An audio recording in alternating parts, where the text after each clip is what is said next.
Hello વિદ્યાર્થી મિત્રો, આજે આપણે પ્રકરણ શીખીશું. એનું નામ છે અડધું અને પા. અડધું શબ્દથી તો તમે પરિચિત છો. આ પા એટલે વળી શું એ હવે આપણે જોઈશું. આપણે વિવિધ આકારોથી પરિચિત છીએ, જેમ કે ચોરસ, લંબચોરસ, વર્તુળ. આ બધા આકારો જે છે એ આખા આકારો છે. હવે આપણે શીખીશું એનો અડધો ભાગ અને અડધાનો પણ અડધો એટલે કે પા. કોઈ પણ વસ્તુ, આકાર વગેરેનો અડધો ભાગ છે એનો પણ અડધો ભાગ કરીએ એટલે આપણને ચોથો ભાગ મળે, જેને આપણે કહીએ પા ભાગ. હવે આપણે શીખીશું કે અડધું અને પા શું છે અને કઈ રીતે આ ભાગ પડે. આપણે ઉદાહરણ માટે 1 રૂપિયો લઈએ. 1 રૂપિયો એટલે 100 પૈસા થાય. 1 રૂપિયાના અડધા એટલે કે અડધો રૂપિયો બરાબર કેટલા થાય? તો 100 અડધા એટલે કે 50 પૈસા. હજી એના અડધા એટલે કેટલા થાય? તો 50 અડધા એટલે 25 પૈસા. તો આ 25 પૈસા છે એ 1 રૂપિયાનો ચોથો ભાગ છે, એટલે કે પા ભાગ છે. તમે તમારા રોજબરોજના જીવનમાં ઘણી જગ્યાએ આ મેઝરમેન્ટ જોતા હશો, પણ કદાચ તમને ખ્યાલ નહીં હોય કે આ ચોથો ભાગ છે અને આપણે પા ભાગ પણ કહી શકીએ. તમે રોટલીના ટુકડા કરતા હશો, કેકના એક સરખા 4 પીસ કરો. આવી રીતે તમે ઘણી બધી વસ્તુઓ છે જેના 4 સરખા ભાગ પડો તો એનો જે ચોથો ભાગ છે એ પા ભાગ છે એવું કહેવાય. ચલો મિત્રો, આ પ્રકરણ આપણે એક નાની એવી વાર્તા દ્વારા સમજીએ. અહીં 2 બિલાડી અને 1 વાંદરાની વાર્તા છે. મિન્ટુ બિલાડી અને મોટુ બિલાડી 2 દોસ્ત હતા. એકવાર તેમણે માલિનીના રસોડામાંથી રોટલી ચૂપચાપ લઈ લીધી. મિન્ટુએ કહ્યું, હું આ લઈશ. ના, હું આ લઈશ. મોટુએ કહ્યું કે જ્યારે તેઓ ઝઘડતા હતા ત્યારે ટીટુ વાંદરો આવ્યો અને કહે છે કે હાય, શું કંઈ મુશ્કેલી છે? તમે ઝઘડો છો? ત્યારે બંને બિલાડીઓ કહે છે કે અમારે આ રોટલીના એક સરખા ભાગ પાડવા છે. તેણે પૂછ્યું, આ રોટલીના ભાગ અમારા બંનેની વચ્ચે કેવી રીતે કરવા તે અમે નથી જાણતા. બિલાડી શું કહે છે કે અમે આ રોટલીના એક સરખા ભાગ પાડવા માંગીએ છીએ, પણ રોટલી એક સરખી કેવી રીતે ભાગ પાડવા એની અમને ખ્યાલ નથી. ત્યારે વાંદરો કહે છે કે સારું, ચિંતા ના કરો, હું આ રોટલીના 2 એક સરખા ભાગ તમારા બંને માટે કરી આપીશ. તેણે કહ્યું અને હોશિયાર ટીટુએ રોટલીના ભાગ આ રીતે કર્યા. કઈ રીતે કર્યા જુઓ. એના હાથમાં રોટલી દેખાય છે. આ રીતે એણે રોટલીના 2 સરખા ભાગ કરવાનો પ્રયત્ન કર્યો. આગળ શું થાય છે? આ ભાગ એક સરખા નથી. એક નાનો અને એક મોટો છે. તો ડાબી બાજુનો ભાગ મોટો છે. હવે મિન્ટુ અને મોટુએ કહ્યું કે અરે કંઈ વાંધો નહીં, હું તેને એક સમાન કરી દઉં. આવું ટીટુએ કહ્યું. પછી તેણે ડાબી બાજુના ટુકડાને કાપ્યો અને ખાઈ ગયો. એટલે તેણે શું કર્યું? જે રોટલી હતી એના 2 ભાગ કર્યા, પણ એક નાનો અને એક મોટો.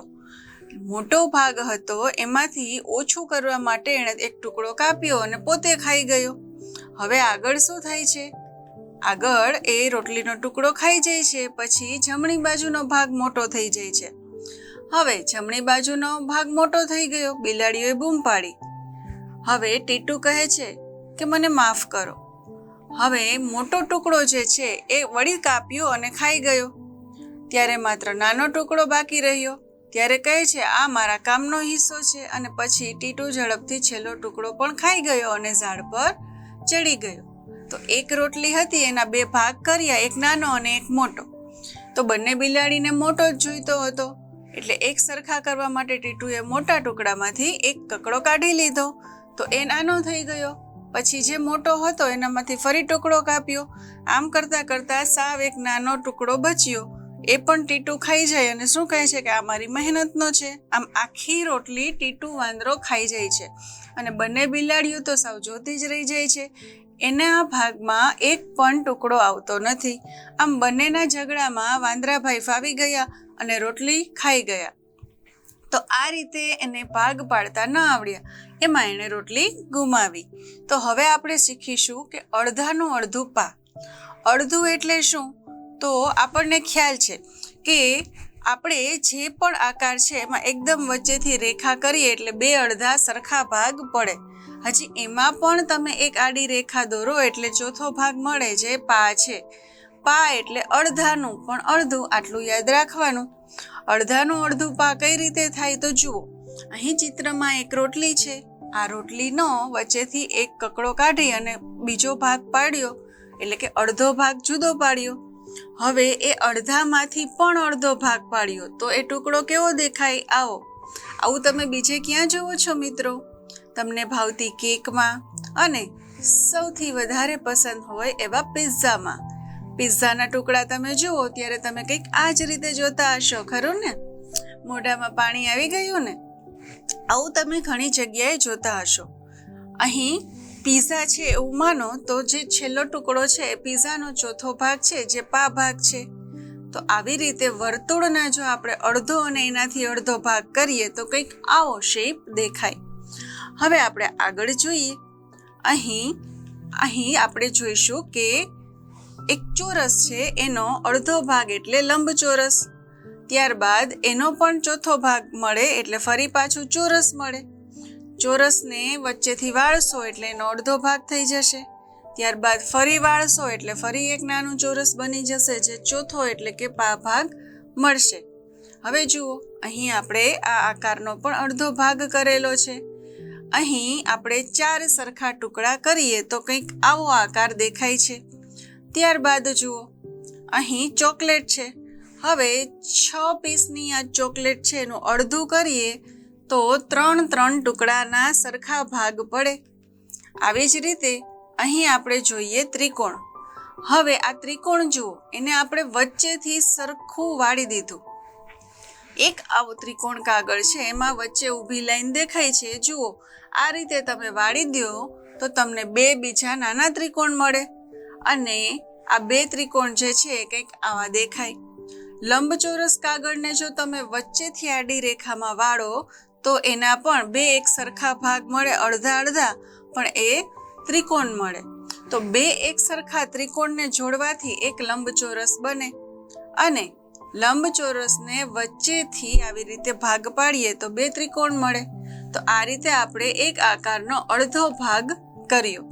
હવે જુઓ, અહીં રહેલા દરેક આકારોમાં આપણે વચ્ચે એક રેખા કરી અને એના 2 સરખા ભાગ એટલે કે અડધો ભાગ કર્યો છે.